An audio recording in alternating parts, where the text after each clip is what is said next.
Dans cette vidéo numéro 14, nous allons étudier le réseau cubique face centrée. Il existe deux types de sites interstitiels. Les sites interstitiels, ce sont les sites vacants, c'est-à-dire des espaces vides laissés au sein de la maille. Il existe donc deux sites de type interstitiel dans un réseau cubique face centré. Les sites tétraédriques qui sont représentés ici en violet et les sites octaédriques qui sont représentés en rose. Donc bien sûr, c'est le centre géométrique de ce site qui finalement représente l'emplacement de la place du site interstitiel, de la place vacante. Donc il y a 8 sites tétraédriques. Donc les sites tétraédriques, là il y en a un seul de dessiné, mais il y en a 8. En fait, ils sont constitués, donc ces sites tétraédriques, par un atome d'un sommet et 3 atomes des centres des faces.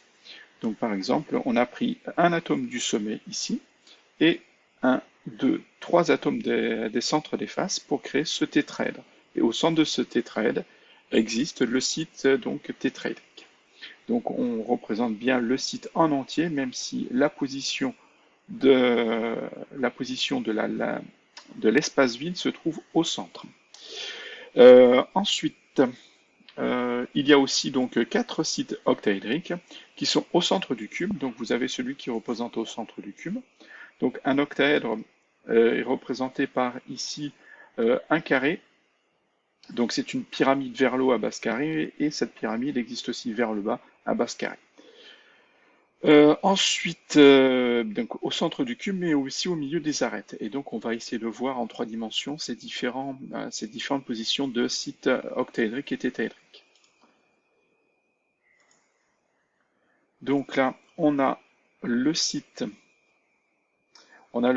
octaédrique qui se trouve au centre du cube, donc qui est représenté par la sphère rose, et le site octaédrique en lui-même, en tout cas la position des différents motifs ou atomes dans la maille, délimitant ce site octaédrique, sont en bleu. Donc normalement, vous voyez bien, donc vue de dessus, vue de côté, donc on utilise les 4 atomes de chaque centre de face et qui sont sur les côtés, devant et derrière, l'atome du centre de face en haut, l'atome du centre de face en bas, pour déterminer la position donc, au centre du cube de ce site octaédrique. Ensuite, on a le site octaédrique.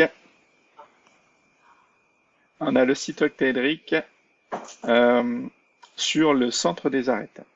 Donc, on va avoir donc, on va prendre, donc là on va déborder de la maille, il est un peu plus dur à voir. On va utiliser donc cet atome et cet atome, les 4 là, qui sont dans la maille, c'est-à-dire au sommet d'une arête, en bas d'une arête, centre d'une face, et on est obligé d'imaginer celui-ci qui est au centre d'une face dans une maille à côté, pareil pour celui-ci, pour imaginer donc cet octaèdre. Et finalement, c'est bien le centre de l'arête qui est le centre du site octaédrique. Voilà, j'essaie de vous le montrer dans différentes positions.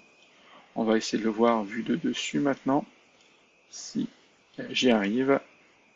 Hop, on va le mettre comme ça, voilà. Et on va dézoomer un peu. Donc voilà, on voit que ce centre, voilà, il est ici au centre de l'arête. Maintenant, le site tétraédrique. Donc là, j'en ai représenté qu'un parce qu'ils sont assez simples à retrouver. Donc on va le zoomer quand même un minimum. Donc on va avoir donc un atome d'un sommet et 3 atomes des centres des faces. Donc voilà, on voit bien donc celui-ci au centre de cette face, celui-ci au centre de la face de devant et celui-ci au centre de la face de côté.